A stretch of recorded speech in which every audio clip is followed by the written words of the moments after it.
Hey, everybody. Welcome to the Shrimp City Report. My name's Devin. Today, I'm joined with the co-host, DJ. How are you doing today? Doing good. Sad I missed the last session, but glad to be back. It's okay. That's okay. At least you're back and the weather's good in Charleston. Last week, it was a little snowy and icy. Yes. Yep. And we're joined with one of the locals here, a local creator, performer, a person about town, if you will. Savannah Cash. We refer to Savannah as Cash, and she will talk about her journey and a lot of the work that she's doing now. And we're going to try to play some of her music that she has done. So, Cash, great to see you. Yeah, great to see you guys. Thanks for having me on here. Oh, yeah, for sure. How did you do last week when the winter weather hit? I did fine. I pretty much stayed home. The few times I had to leave, I just walked. And it was really lovely because there weren't too many cars out on the road. I hate cars. It was my dog's first snow, so I spent the entire time just watching her play around, and she had an absolute blast, so I had an absolute blast. Oh, that's cool. Yeah, we can... I don't want to say commiserate, but whatever the positive version of commiserate. Yeah. Our dog loved. It was their first time doing snow, so they loved just sniffing it for some reason. That's it. Just sniffed it for like 30 minutes, and then would just walk another 5 feet and sniff for another 30 minutes. Yeah, mine. She just ran out into the snow, ran in a couple circles, immediately dropped down to pee. You got to do it. Yeah, that's it. Ours. God, we are digressing already. Or digressing already. Well, who doesn't love dogs? Yeah, ours got into the window, and we heard him barking like crazy in the morning, and he was just sitting there barking at the snow like he had never seen it either. So what the hell is that? Like, what's happened? Well, Cash, you are from, I guess, where are you from? Are you from? I'm from here, from Charleston. Okay. Yeah. I was born here, raised here. I'll probably die here. Yeah. What part of Charleston? I lived in South Windermere growing up in West Ashley, and I now live in the area right next to Charlestown Landing, and so I haven't moved very far, like a mile. I left for college, but I came right back, and yeah. Okay, where'd you go to high school? That's a loaded question. A lot of it. I started at Porter Gowd and I ended at Wando. I love Wando. I'm still friends with a number of my teachers and my fellow students there. It was an absolutely wonderful school, wonderful experience. I owe a lot to them at Wando. Okay, excellent. So did they help nurture what you were to become? Were you already playing music? And Cash is a musician as well, so just came with her violin from performing and teaching. Well, teaching, not performing. But yeah, unintentionally, Wando kind of gave me the tools I needed to become who I needed to be. After I left Wando, actually, my orchestra teacher, Ryan Silvestri, he called me up and he was like, hey, any chance you could stop by and just play in the pit for Singing in the Rain? And I was like, I have never played in the pit orchestra before in my life. And he was like, you can figure it out. It's easy. And I was like, okay. And I come back to Wando and I go and I sit in the pit and I play Singing in the Rain, and my world changed. Up to that point, I'd been on stage as an actress before. And I had never been a main character or anything like that. I'd only ever been in the chorus, but I had really enjoyed it, but it didn't quite feel right. In the pit, it felt so right. I loved every minute of it. And so when I went back to college, I asked, hey, do we have anything where I can play in the pit? And they said, you want to play in the pit? Oh my God, yes. And they put me in the pit for every opera that we had the entire time I was at Converse. And I loved it. I still do. It's one of my favorite things in the world. Yeah, that's amazing. I know growing up in SOA, I remember we'd always have like band or music competitions, and it always seemed like Wando somehow was able to sneak past and beat us. I'm like, our one thing is doing art and music and stuff like that, but Wando always did incredible at those performances. I love Wando. It's because of the actual passion that the kids there have. They aren't in it because they have to be in order to go to the school. They're in it because they want to do it. And the teachers capitalize on that, and they really motivate you through that passion passion rather than saying you have to practice because we have a competition. They go, let's go, fam. It's great.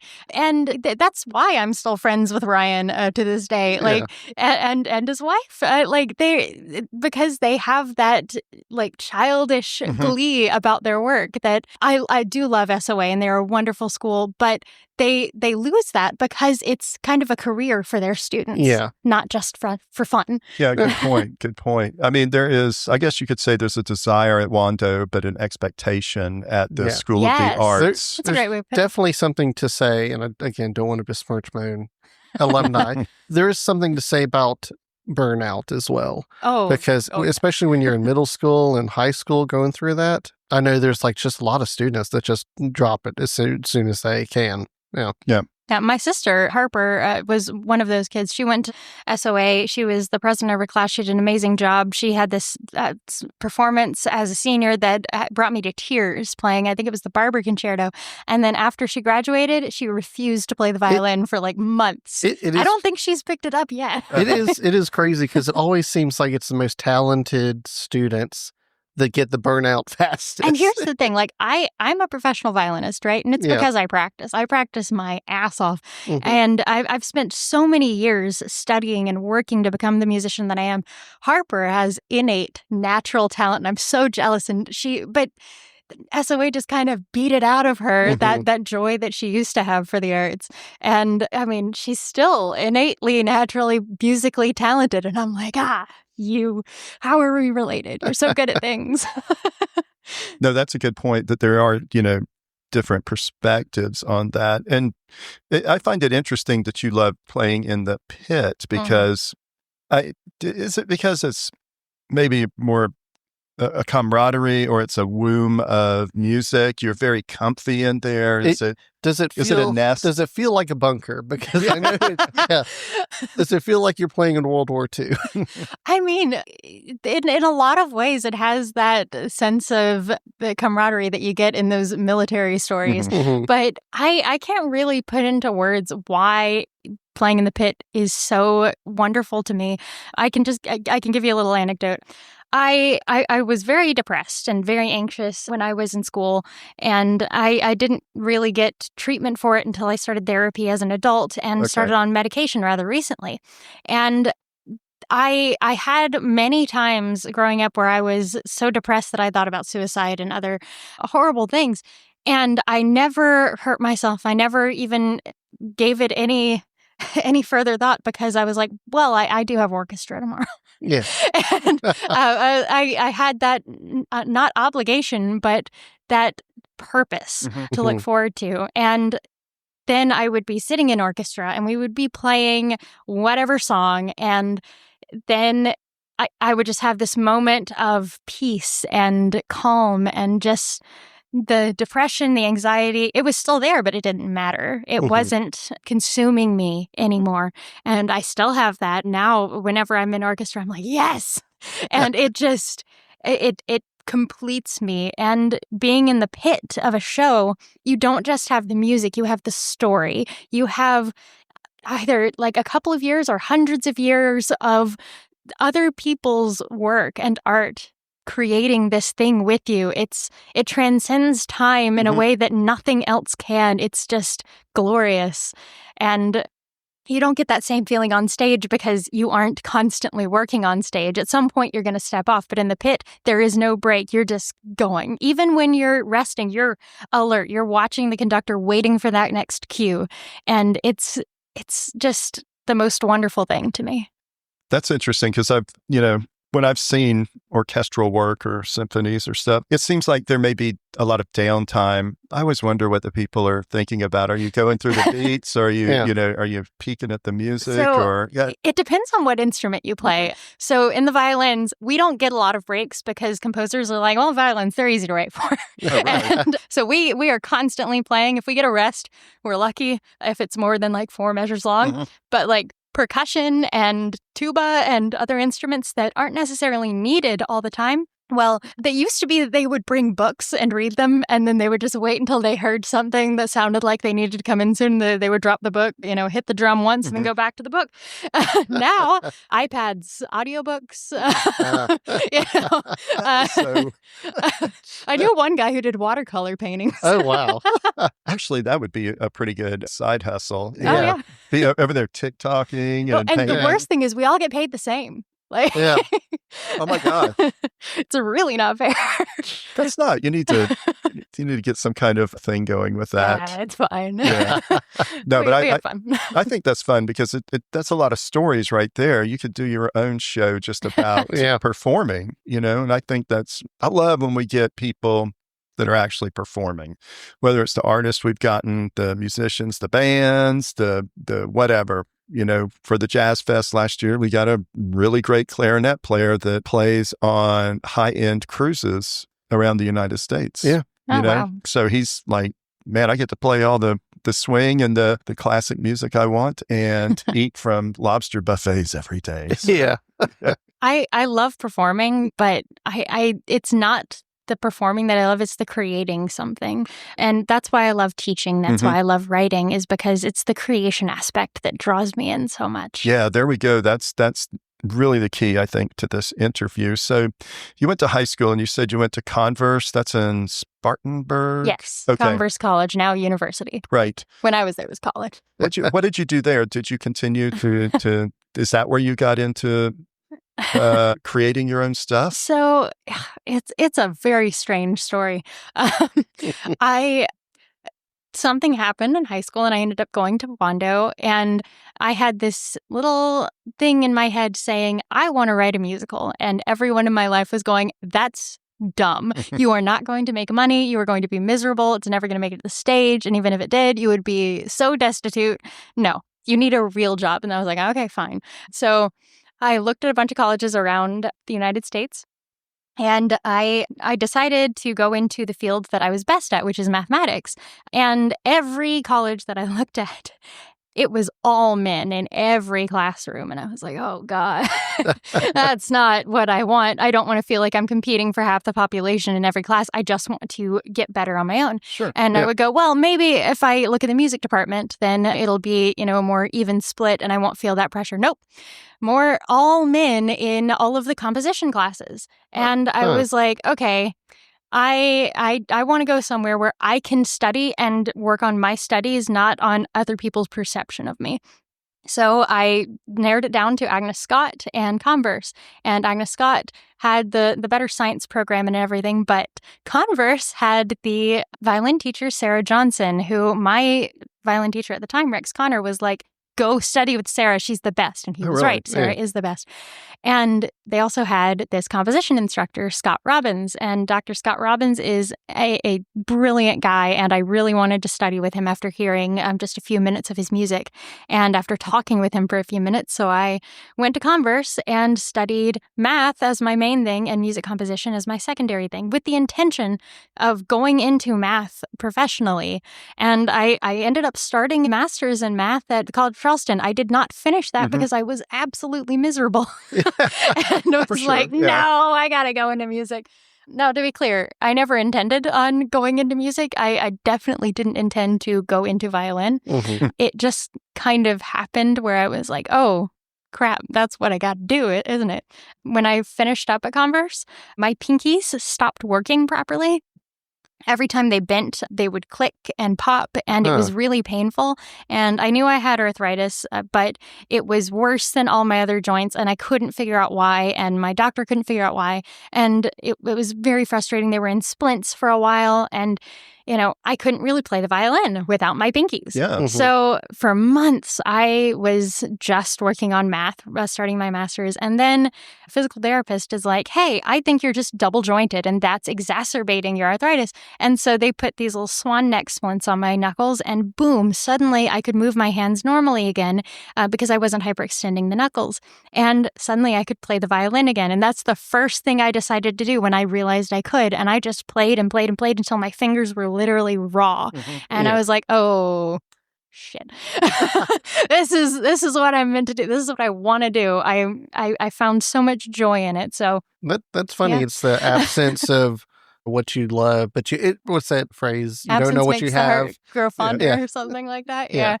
It in a very extreme sense. Yeah. And I was so bitter about it. I was like, I want to go and be rich, be a scientist and have a career that makes me a ton of money in mathematical modeling. Damn it.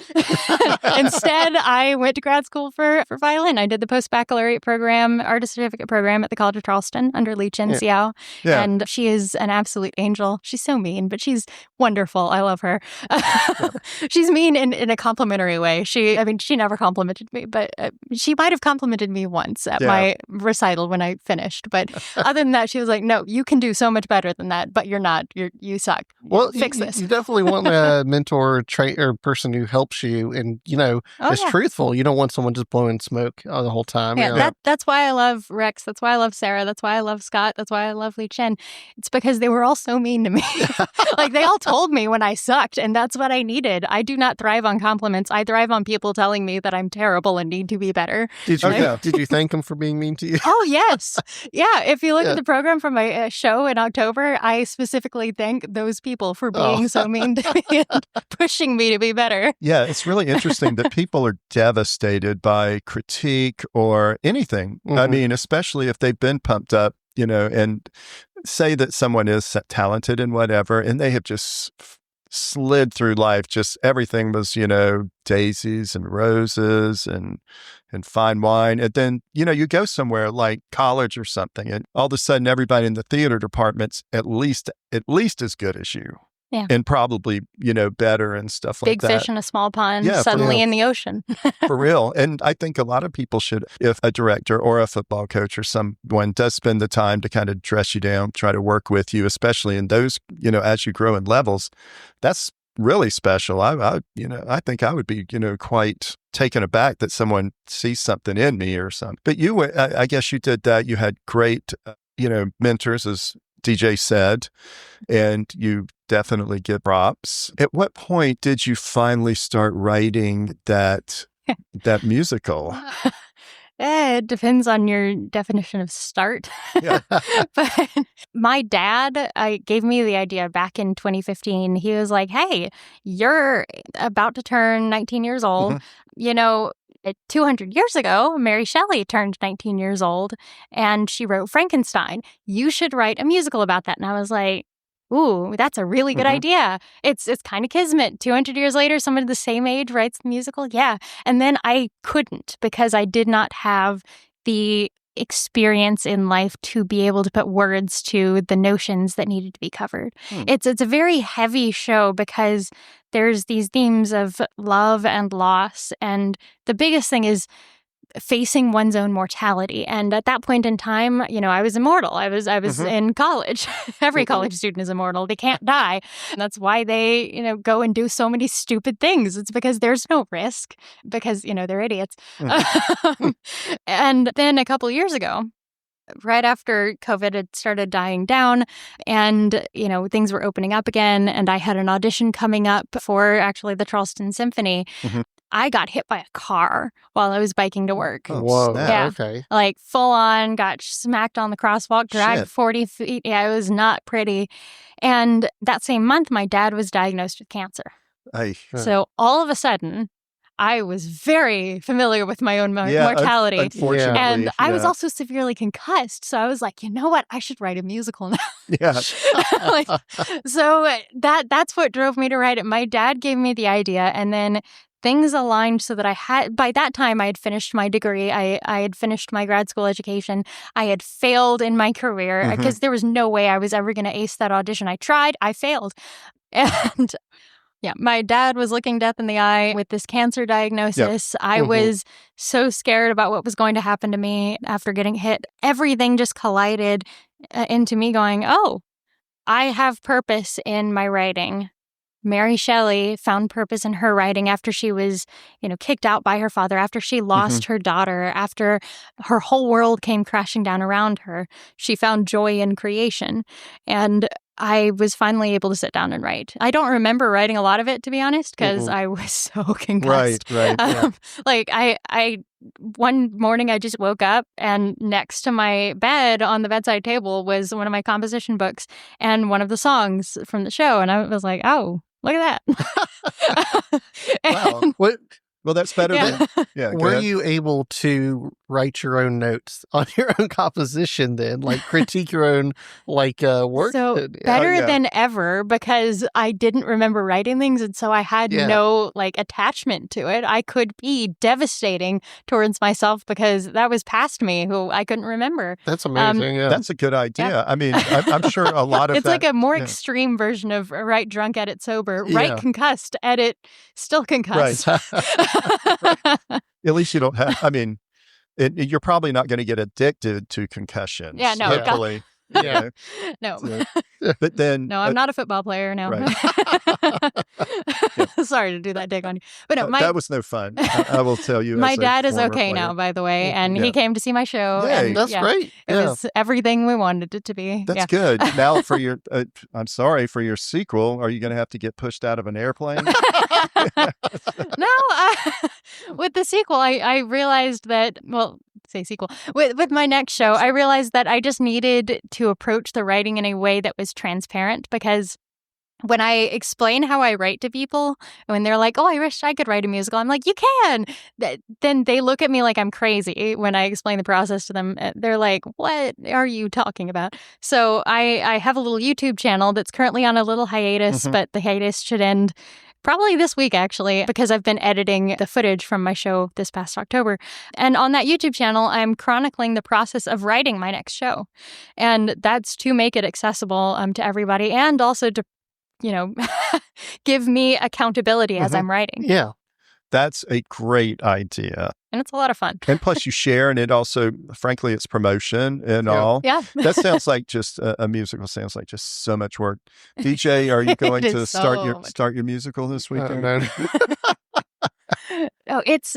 I've heard so many composers say this before, but I didn't understand it until I did it myself. But you don't write a musical unless you literally have no other choice. Oh, yeah? Like, if it can be a book instead, write the book. If it can be a movie instead, write a screenplay. It's easier to bring a screenplay to the silver screen than it is to bring a show to the stage. Like, significantly easier.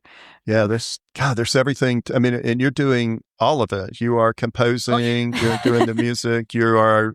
Tell me about, we'll talk about your recent production. Yeah. And when we roll into that, I really want to know about the logistics of how. And the planning and all that. Yeah. Because it is controlling essentially every aspect of what's going to happen, but also being prepared for what could potentially go wrong. Yeah, you're a producer too. So tell us about your recent show that you're editing. So Fantasmagoriana is the name, and like I said, it's about the summer Mary Shelley wrote Frankenstein. And it's a very small cast, 5 people, and has one pianist accompanying everybody, and that's it. So I figured it would be small enough that I could manage the production myself. And I tried to find a director, and I actually had this fantastic director on the hook for it, but time is a fickle thing, and it was so hard for me to find a theater to do it that he had other obligations, so he had to drop from the show. I hold nothing against him. He gave me a lot of great advice for the show before he had to move on to other things. Eventually, I got sick of all of the ghosting from all of the theaters. I mean, I reached out to every theater that I could think of that could host the show, and then some that I didn't even think were possible. Most of them did not even respond to me, and the ones that did strung me along for a minute and then stopped responding or just flat out said no.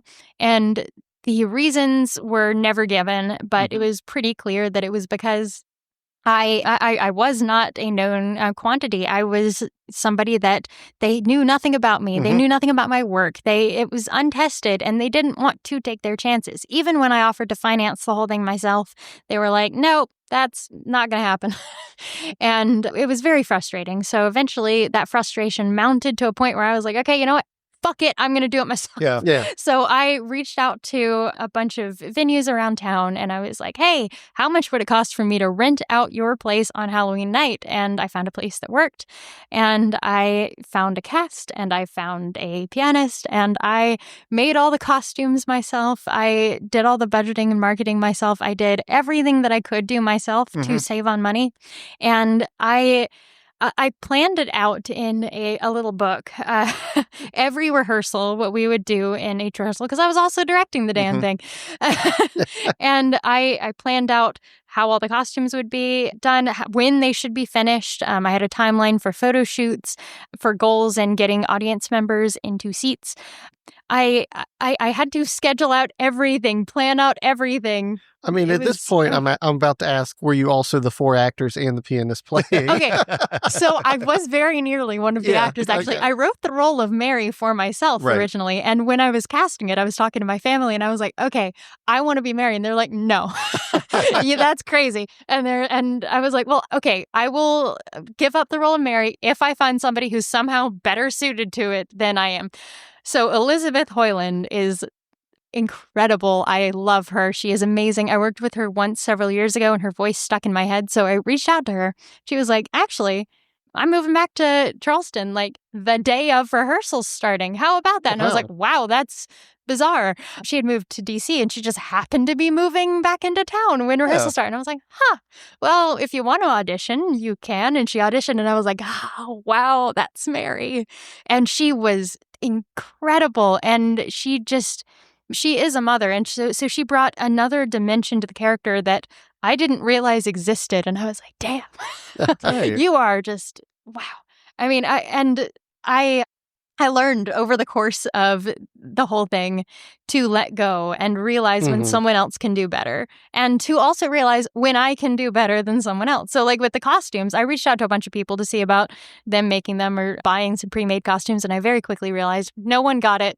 No one understood what I wanted, so I just had to do it myself. And if we do the show again, I'm going to be remaking certain components because I realized, I want to do things a little differently. So what was the learning curve for costuming? Because I know that can get pretty complicated. I've been cosplaying since I was like 14, 15 years old. So I already had the requisite skills and I already knew the designs that I wanted and everything. It was just a matter of pulling out my sewing machine, buying the fabric and doing it. That was not the hardest part. The hardest part was getting the actors to let me take their measurements in a timely manner. Like that's the hardest thing. Like they're learning their parts. They're practicing everything. So sitting still for 20 minutes while I take a measuring tape to all their parts, that's not, that doesn't seem to be worth their time. But yeah, the other thing that I learned to give up was the lighting. I designed the lighting for the show. I wanted it to be very evocative of Dario Argento's films because I'm a huge fan of the giallo genre. And I had a rehearsal where I don't know what happened, but I just kind of broke and I was like, I can't do this. The day of the show, I cannot be in it. I can't be doing things. I have to just be able to sit there and drink. So I found somebody to cover the lighting, and my God, she saved my life. Yeah. You don't want to sit there doing your own lighting. If you're listening to this, thank you, Gwen. But that explains, I mean, doing a musical, doing stage theater, just so many things going on at once. And that's why usually they hire 15 people. You have a TD. And I would have loved to have that budget. Yeah, I mean, but like I said, I financed this thing myself. I had International Ballroom, which I take ballroom lessons from them. Oh, cool. They gave me a good chunk of change to help with everything. And they also had a couple of their instructors come to the show to dance on the floor. It was fantastic. But for the most part, I was financing the whole thing myself with the hope that the ticket sales would make up for all that cost. And thank God, I just barely broke even. That is fantastic. Most people don't get that. No, breaking even in the theater is like making $1 bajillion in any other field. And I've explained that to people who work in finance, and they're like, then why do you work in theater? And I'm like, because I have to. Okay, so you did the show. You broke even. It looks good. I saw some of it on Patreon, and You brought it out to the audience a little bit and then saw the dance instructors and everybody singing. Yeah, I designed it as an immersive show. The actors, I found the singing quite likable. Did all of those folks have singing chops already? Tell me about that. Yeah, so Elizabeth and Josh, I believe, both went to school for voice, and you can just hear it. Oh, they are on another level. I am enamored by both of their voices. Now, I do have to say, after editing the footage and hearing their voices all day, every day, I'm sick of them, but I do admire their voices so much. Zach, it's actually, I'm gonna take credit. It's actually because of me that he's started pursuing singing. He sang once and I was like, dude, you have to sing in an opera. You are amazing. And he was like, really? Should I? He's got this beautiful countertenor, but he can also reach those low depths, which, Zach is just this incredibly skilled individual. He's a cellist by trade, and he brings this musicality and skill to the table that is unmatched by many professional vocalists just because he happens to be a musician. And so we kind of share that same language, and he adapted to the role of Percy like nobody's business. I mean, he's incredible. And then Matt, I don't think he went to school for music, but he did do shows at school, and he just has this natural bass baritone that I adore, and I really hope to work with him more and more in the future because he's got so much potential that needs to be realized. I mean, I'm claiming him. I'm going to write roles for him in the future. And then Rune, I was incredibly impressed by because Rune is not a singer. Rune is an incredible actor, but they are not trained nearly as much as the others in their voice, but they still manage to personify Claire in their voice beautifully. Sondheim always said that he liked to cast actors who could sing, not singers who could act. And that was very much what I did with Rune, is I cast an actor who could sing. I had a lot of people audition for the role of Claire, but they were the only one that acted in their audition. And I needed that. And yes, there's room for improvement in their voice, but they're working on it. And if you could see where they started and where they ended up in October, you would just be gobsmacked. I mean, they are so attentive to every aspect of their craft. I'm utterly impressed by every member of my cast, but Rune was learning on the go too, and it's not an easy score. I'm a violinist and I write like a violinist. I don't write like a singer, so it was not an easy score to learn, and they really did a great job. How many original songs are in that? Oh, it's all original. Some of the lyrics are taken from the poems of Lord Byron and Percy Shelley and all that, but for the most part, it's original lyrics entirely. And the hardest thing was often adapting the stories into songs. And there were 2 songs that I actually had to cut because they sucked. Because it was me trying to adapt a story and going, nope, this does not work. Screw it. But yeah, I wrote all of the lyrics that aren't the classic poems and all of the dialogue that isn't the classic poems or excerpts from essays or whatever. It's such a pretentious show. I mean, it's like something out of Frasier. I love the Frasier comment. That's one of my favorites. I learned something new today. What's that? So Sunday in the Park with George is my favorite Broadway show by far. Love it.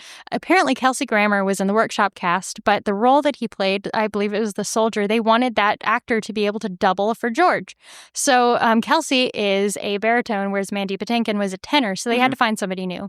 So James Lapine, the book writer, was like, well, my buddy's got this comedy show going on. Maybe you could drop in for an episode or 2. You're a pretty funny guy. It's called Cheers. Yeah. And that's how we became Frasier That's because amazing. of Sunday in the Park with George. How about that? Sorry, that's a total tangent. Oh, yeah. No, but I love it. I love when Frasier and Niles had the wine tasting competition to see who was going to be the leader of the wine clubs. I actually binged that show while I was writing the dialogue. So the director that I had attached to the show previously, he was like, this is currently sung through and you need to give your actors a break and you need to give the audience a break. Your music is a lot. And I was like, okay, that's fair. And he was like, go write some dialogue. Here's where you should do it. And he was so right. And yeah, I binged Frasier, wrote the dialogue, and it really does come through that it's inspired by Frasier.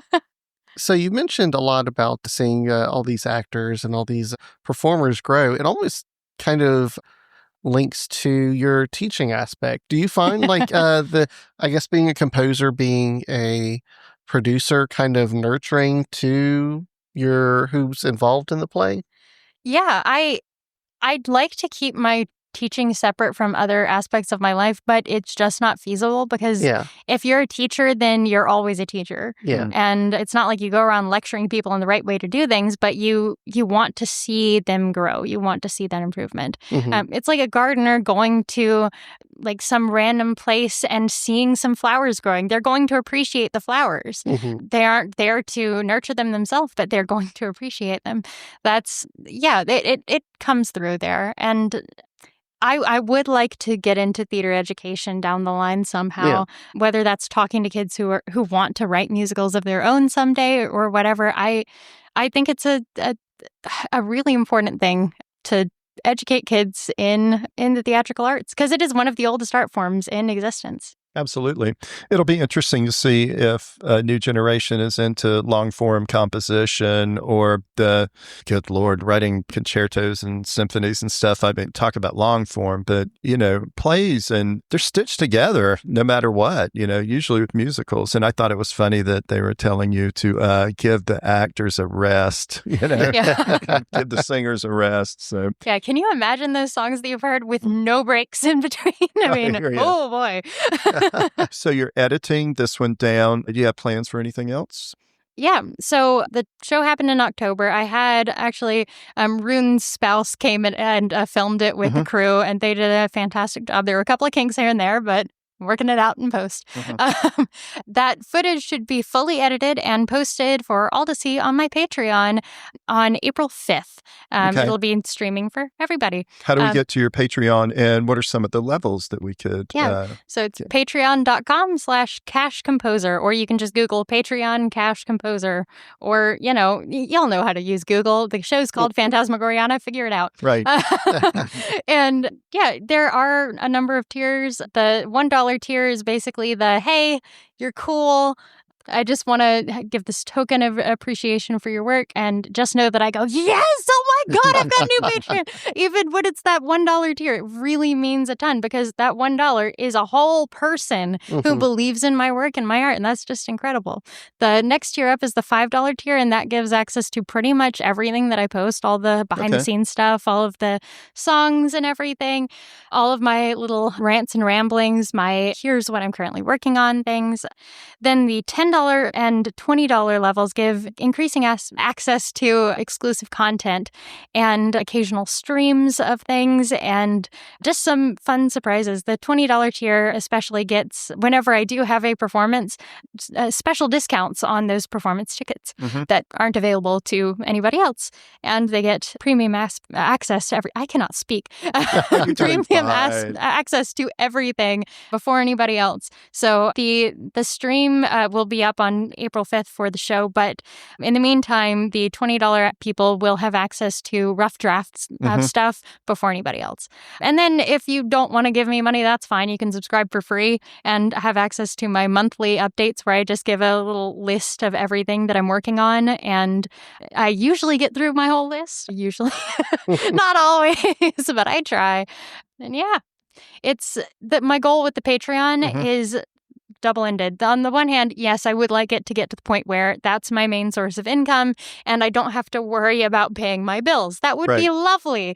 It's also very hard to get there. The other side is I want to have something that kids can access, or adults even can access, when they go, I want to write a musical, but I don't know how. Because when I was a kid and I first went, I want to write a musical, but I don't know how. I Googled it. I went to the bookstore, I went to the library, and there was nothing. There were things. There were these fancy textbooks that made no sense to me because it was such high language and I was a kid. It was so much technical, but not about the actual thought process. Yeah, and then there were these interviews and things where people talked about how difficult it was, and I'm like, no, I want to see how it works. So my Patreon should be a way for people to see how it works. And you can actually talk to me directly through it. You can message me on there and I will answer questions. I mean, it's really just my way of helping little baby Savannah in the past, giving her the access to that information that she needed. and all of the other little baby Savannahs that are out there. Yeah, that's a very altruistic. I mean, it's a great attitude. I love the giving back, nurturing the whole thing. But you are putting so much out there that people can follow you throughout the process. I think it's bewildering to a lot of people how all of this happens. And it may not just be gearheads that come watch you. It may be pedestrians that are interested in the art and all that, and it might inspire them. The other thing's probably going to happen is some producer's going to see all that and you're going to get snatched up and end up in New York. I mean, we can get down to the brass tacks. It's probably what's going to happen. I mean, one thing that I will say is if that did happen, there's a lot of producers out there who, if they saw the way I'm currently doing things, they would be like, no, we got to lock this down. You can't be this transparent. You can't be this open. And to that, I would say, well, then I don't think we can work together. And back home, I'd be like, fuck that. No. Yeah, my whole thing is about transparency, accessibility. I mean, I started a whole ass nonprofit that's about accessibility and affordability in the arts. I mean, it's kind of my raison d'etre. Yeah, and our family's all about guerrilla production of any kind. DIY, total punk ethic. Showing your own movie in your backyard. Yeah. Yeah. So I had to show it somewhere. Yeah, no. I'm all about it. Y'all should actually interview Rune's spouse, Michael Whaley. Okay. He's a fantastic film guy. I specifically reached out to him to film the show because I'm a really big fan of his work. But yeah, he's local and he's wonderful, and I'm sure he'd love to chat with you guys. Okay, cool. Yeah. Well, with that, we will wrap up. Cash, do you have any other social media that you want to plug? Do you have a website, or can we this Patreon just the one stop? I mean, Patreon is where I provide the consistent updates about my work and what I'm doing, but everything is linked on my website, which is composer.cash. And like I said, I am chronicling the journey of writing my next show on YouTube, and that is a whole other beast. And that show will probably be done in the next 2 years. If I'm honest, it won't take another 10 years like Fantasmagoriana did, because this time I think I know what I'm doing. But yeah, Patreon is the best way to support me and to really see all of my work in one spot. The website has access to my various social media that I don't really use. I'm bad at updating that stuff. And the YouTube channel, once it's back up and running, which I believe it's either this Sunday or next that I have a video queued up to finally break the hiatus, that updates every other week on Sundays. Okay. We'll make sure that we have links to everything in our show notes, which once you see the episode come out are always copious show notes. We'll get that out. We look forward to all your other stuff. We do encourage everyone to get on that Patreon. I did get onto the free and nosed around on that and enjoyed it quite a bunch. And Shrimp City Report will definitely pump it up a little bit. Yeah. And hope everybody can come. DJ, you got any saved rounds? Is there anything particular you'd like us to play off to? Oh, God. Put you on the spot at the last minute. Oh, I think that the best thing to send people off with is actually the opening number of Fantasmagoriana. It's called The Year Without a Summer. That summer that Mary Shelley wrote Frankenstein is called The Year Without a Summer because a volcano had erupted and plunged the world into this eternal winter. So when they went to holiday at the Lake Geneva, it was miserable outside, and that kind of colored the vibe that led to frickin' Frankenstein. Yeah. Oh, wow. So the song is very upbeat while at the same time being in a minor key and intense, and it's fun. It's long, but it's fun. No, that's great. And hopefully we won't have to have a volcano for your next thing. So no volcanoes, no getting hit by cars, just writing. All right. So for the Shrimp City Report, I'm Devin, and DJ is saying goodbye as well. Yes, goodbye as well. Cash, we appreciate you coming. And this is Year Without a Summer. Thanks, everybody. Y'all be good.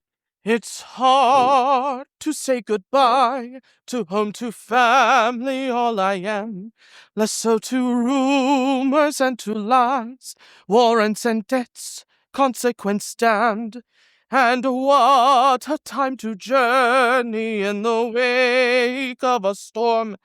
And to one with concern, he must realize it's true to form. The great Lord Byron, what would you expect? Fate calls a siren, a future unchecked. Yes, I, Lord Byron, have much to explore. Time and age have lit a fire under my arse. I want even more. The year without a summer, no daughter, no wife, no responsibilities. The year without a summer, just quiet tranquility. The year without a summer, with new friends in the cold mountain air. The year without a summer, possibilities everywhere. Yes, I left my wife and child. I would say I had no choice. I was foolishly beguiled, but who could turn down such a bewitching voice? The year without a summer, away from all the mistakes I had made. The year without a summer, for better than if I stayed. Lord Byron, I have your things, your books, your robes, your scarves, your hats. What kind of Englishman brings so many bags and a friend of sats? Thank you, John. Bring them upstairs. I'll be up in a minute. Try not to meddle in my affairs. And yes, I see the innuendo in it. Please call me by my name, sir, Dr. Polidori. By the by, if it's all the same, sir, would you look at my story? The year without a summer. Maybe this time I can get him to bite. The year without a summer. I'll befriend him within a fortnight. And the setting is so splendid, though the storm turns for the worse. Half the world away, a volcano's ascended. I have a feeling it's the end of my verse.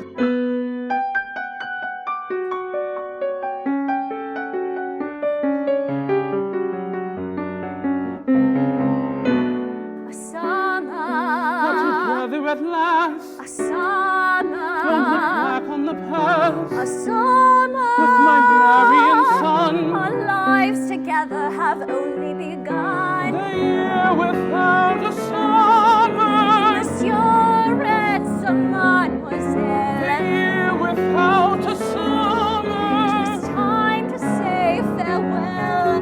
What a whirlwind, what a romance, my love, my elf, my Percy.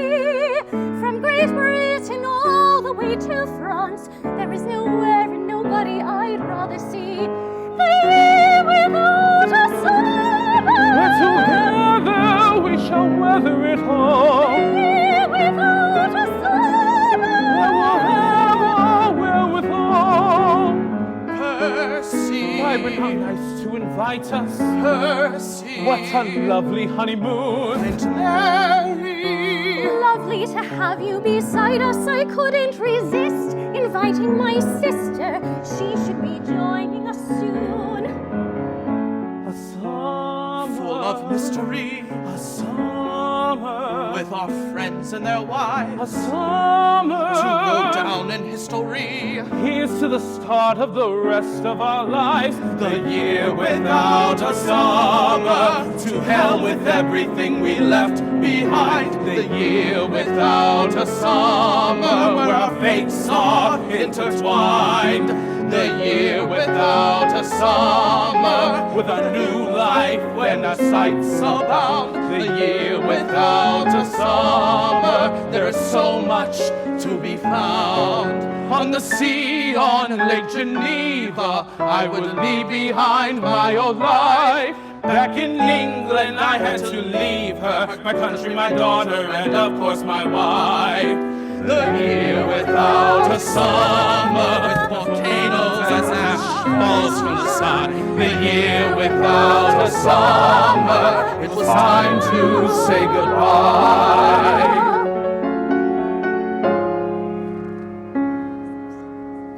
The year without a summer, my puppets have come to play. Seduced Byron so that he do whatever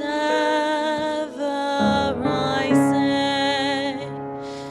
Encouraged my dear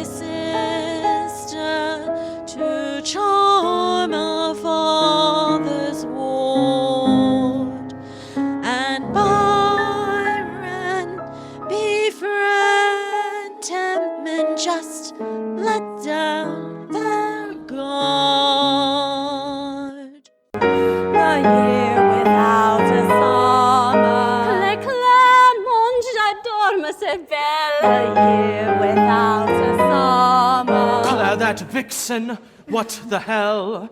The year without a summer. I thought I escaped, it appears I have not. The year without a summer. I just want to be with him. The year without a summer. Don't give anything past a second's thoughts. The year without a summer. What a nice day for a swim.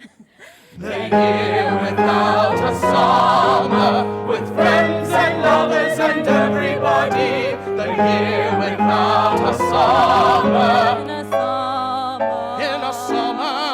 In a summer. In a summer.